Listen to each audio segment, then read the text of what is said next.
안녕하세요. 이번 시간에는 렉스미디어 커마 2급 제7회 실전 모의고사 기본 작업과 분석 작업에 대해서 살펴보도록 하겠습니다. 먼저 기본 작업 1번은 여기 나와 있는 그대로 타이핑을 하는 거기 때문에 그냥 넘어가도록 하겠습니다. 기본 작업 2번부터 해보겠습니다. 자, 기본 작업 2시트에 대하여 다음의 지시사항을 처리하시오. 자, 각 2점이고요. 자, A1에서 G1 영역은 병합하고 가운데 맞춤, 글꼴은 궁서체, 글꼴 크기 17포인트, 글꼴 스타일 굵게, 밑줄은 실선으로 지정하라고 합니다. 자, A1에서 G1까지 선택을 하시고 병합하고 가운데 맞춤 아이콘 눌러주시고요. 그 다음에 글꼴은 궁서체,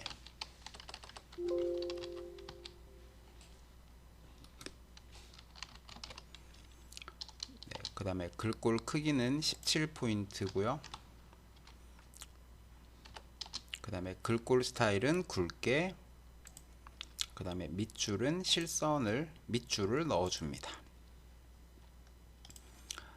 자, B3에서 C3, D3에서 E3, F3에서 G3 영역은 병합하고 가운데 맞춤, 글꼴은 굴림체, 글꼴 크기 12, 글꼴 색은 표준색 파랑, 채우기 색은 표준색 노랑으로 지정하라고 합니다. 자, B3에서 C3까지 선택을 하시고 컨트롤 누른 상태에서 D3에서 E3, F3에서 G3까지 선택을 하시고 병합하고 가운데 맞춤을 눌러주고 글꼴은 굴림체고요. 글꼴 크기는 12포인트, 그 다음에 글꼴의 색은 표준색 파랑이고요. 그 다음에 채우기 색은 노랑을 적용해 줍니다. 노랑. 자, B5에서 G10 영역은 사용자 지정 표시 형식을 이용하여 숫자 뒤에 명을 표시예와 같이 표시를 하라고 합니다. 자, 여기 보면 소수 한 자리로 나와 있고 뒤에 명이 붙어 있어요. 자, 그래서 B5에서부터 G10까지 선택을 하고 나서 자, 마우스 오른쪽 클릭을 해서 셀 서식으로 가서 소수 한 자리로 표현하는 게 사용자 지정에서 0.0이라고 하시면 소수 한 자리가 되고요. 요 뒤에다가 겹다운표 해서 명이라고 적고 네, 겹다운표 닫고 엔터 치시면 이렇게 소수 한 자리로 표시가 되면서 뒤에 명이라는 글자를 표시할 수가 있습니다. 자, B10셀에는 초등학교 교원당 최고 학생 수라는 메모를 삽입하라고 하는데 자, B10셀에서 마우스 오른쪽 클릭을 해서 메모 삽입으로 들어가서 자, 여기 원래 있던 글자들은 백스페이스 바를 이용해서 다 지우시고요.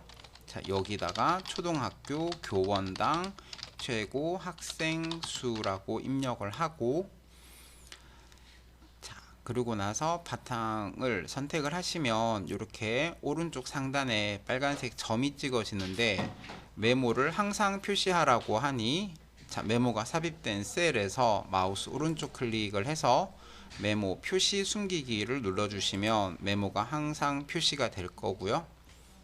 자, 메모 서식에서 자동 크기를 설정하라고 하는데 자, 이 자동 크기를 설정을 할 때 메모 안에서 마우스 오른쪽 클릭을 해서 메모 서식으로 들어가시면 이렇게 글꼴만 바꿀 수가 있고 메모 크기를 바꿀 수는 없습니다. 그래서 메모의 테두리 부분에서 마우스 오른쪽 클릭을 하면 똑같은 메모 서식이라는 메뉴가 뜨는데 요 메모 서식에서 맞춤 탭으로 가서 여기서 자동 크기를 체크하고 확인을 누르게 되면 입력된 글자 길이에 맞춰서 메모 사이즈가 자동으로 조정이 되어집니다.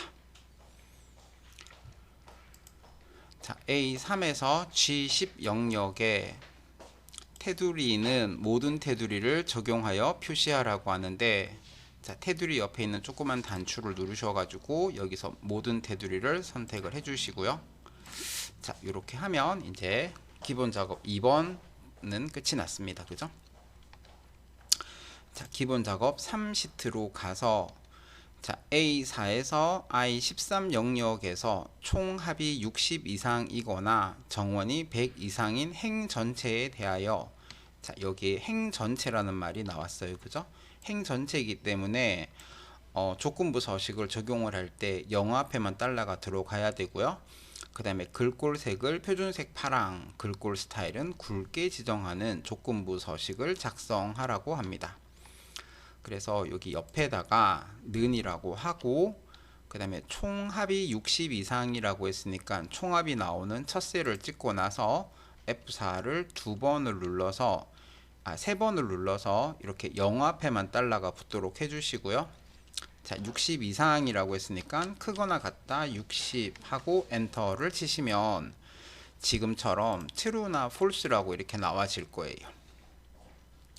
자, 그 다음에 이거나 라는 말이 나오니 는 바로 뒤에다가 or이라고 입력을 하시고, 그 다음에 맨 뒤에 가서 컴마, 이번에는 정원이 100 이상이라고 했으니 정원이 나오는 첫 셀을 찍으시고, 마찬가지로 F4를 세 번을 눌러서 자, 100 이상이라고 했으니 크거나 같다 100이라고 입력을 하고 엔터를 치시면 이렇게 true나 false가 나와질 거고요.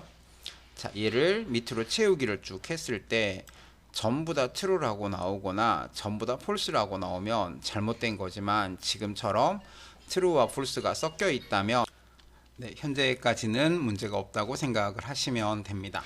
자, 이렇게 하고 나면 는을 포함을 해서 식 전체를 복사를 하시고, 그러고 나서 수식을 복사하고 나면 ESC를 누르시고요. 자, 셀 범위가 A4셀에서부터 I13셀까지입니다. I13셀까지 선택을 하시고 조건부 서식으로 들어가서 새 규칙에서 수식을 사용하여 서식을 지정할 셀 결정, 여기 수식을 사용하여 서식을 지정할 셀 결정을 사용하라고 되어 있죠. 그죠? 선택을 하시고 여기다가 붙여넣기를 한 다음 글꼴색은 표준색 파랑, 글꼴색은 표준색 파랑이고, 그 다음에 글꼴 스타일은 굵게 적용하라 그랬죠. 굵게 해서 확인을 눌러서 이렇게 true라고 표시되어 있는 요 줄에 굵게 파랑으로 표시가 되면 제대로 구하신 거라고 했습니다. 자, 이렇게 하고 나서 여기 true false는 지워주시면 되겠죠. 자, 이제 분석 작업으로 넘어가 볼 텐데, 자, 분석 작업에서는 시나리오 문제가 나왔고요. 자, 먼저 셀 이름 정의를 할 건데, 자, C13셀의 이름을 환율이라고 하고요. 여기 C13셀의 이름은 환율, F11셀의 이름은 이익금 합계로 정의하라고 했습니다. 그죠? 그래서 여기다가 환율이라고 하고 반드시 엔터를 치셔야 돼요. 자, 그 다음에 F11셀을 선택을 해서 이익금 합계라고 하고요. 이익금 합계. 자, 이렇게 하고 나서 자, 가상분석의 데이터 가상분석에 있는 시나리오 관리자로 가서 자, 시나리오 만들 테니 추가라고 눌러 주시고요. 자, 시나리오 이름은 환율 인상입니다. 자, 여기서 변경 셀이 나오는데 시나리오에서는 변동하는 경우라는 단어를 찾아서 변동하는 경우 왼쪽에 나오는 셀이 변경 셀이고, 변동하는 경우 오른쪽에 나오는 셀이 결과 셀이라 그랬어요. 그래서 지금은 변경 셀을 물어보고 있기 때문에 변동하는 경우 왼쪽에 있는 셀만 보시면 되겠죠. 그래서 여기 보니까 C13셀이 나옵니다. 그래서 변경 셀은 C13셀로 해주시고요. 확인을 누르고 나면 환율을 여기 환율이라고 적혀지는데 이름 정의를 하시면 여기 환율이라고 나올 거고요. 만약에 이름 정의를 안 했다면 셀 주소, 그러니까 C13이라고 나올 거예요. 만약에 여기가 C13이라고 나온다면 취소를 누르시고 다시 이름 정의를 하셔야 되겠죠. 그죠? 그래서 여기는 1200이라고 입력을 하고 시나리오를 하나를 더 만들 거기 때문에 또 추가 단추를 눌러서 이번에는 시나리오 이름이 환율 인하고요. 마찬가지로 변경 셀은 변동하는 경우 왼쪽에 나오는 셀이니까 그대로 놔둡니다. C13셀이고요. 확인을 해서 자, 환율을 1000으로 바꿔 주시고 확인을 눌러줍니다. 자, 시나리오 요약 시트는 분석 작업 1시트 바로 왼쪽에 위치하라고 하는데 여기 요약을 하라고 문제에 나와 있죠, 그죠? 그래서 여기 요약 단추를 눌러줍니다.